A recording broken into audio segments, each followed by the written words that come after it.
د ښځینه ښوونځیو د پرانیستل کېدو احتمال. طالبانو د پوهنې وزیر بدل کړ. طالبانو لوی مشر ملا هیبت الله اخندزاده د دوی د ادارې د پوهنې وزیر بدل کړی. د طالبانو عمومي ویان ذبیح الله مجاهد اعلان وکړ چې ملا هیبت الله اخندزاده د ملا نور الله منیر پر ځای د کندهار د عالمانو شورا د رئیس ملا حبیب الله د پوهنې وزارت سرپرست ټاکلی دی. په نوو ګمارنو کې ملا نور الله منیر د طالبانو د مرکزي دارالفتح رئیس ټاکل شوی دی.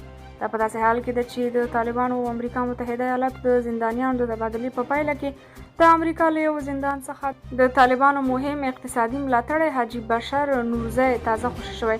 د هغه د خوشي کېدو په مناسبت جوړ شوو مراسمو کې د طالبانو د بهرنیو چارو وزیر مولوي امیر خان متقي او حاجي بشر نورزي وویل چې د هغه له خوشي کېدو سره به د طالبانو او امریکا د اړیکو نوی فصل پرانیستل شي.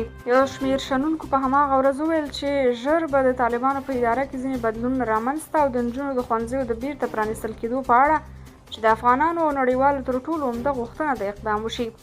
طالبانو په رسمي ډول په دې اړه څه نه دي ویلي، خو سرچینې وایي چې د نجونو د ښوونځیو او د طالبانو د نورو سخت دریځو اقداماتو په اړه د لوی پکتیا طالبان د سراج الدین حقانی په مشرۍ د لوی کندهار له طالبانو سره په کشمکش کې دي.